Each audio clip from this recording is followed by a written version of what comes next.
রাজধানীর গুলশান এলাকার একটি বাসায় মধ্যরাতে তল্লাশির নামে জোরপূর্বক ঢুকে তছনছ করেছে একদল ব্যক্তি।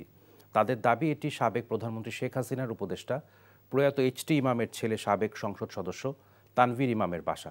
সেখানে বিপুল পরিমাণ অবৈধ টাকা ও ছাত্র জনতাকে হত্যাকারীরা লুকিয়ে আছে এমন তথ্যের ভিত্তিতে মঙ্গলবার রাতে তল্লাশি চালাতে ঢুকেছেন বলেও দাবি করেন তারা। তবে বাড়িতে পাওয়া যায়নি অভিযুক্ত কাউকেই। বাড়িতে থাকা সদস্যদের দাবি তানভীর ইমামের সাবেক শ্বশুরের বাসা এটি।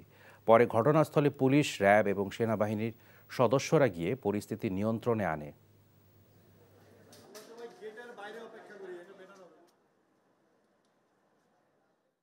আমরা গুলশান থানায় বলছি, ফোন দিছি, বলছে যে মানে এরা এখন এই মুহূর্তে আসতে পারে না।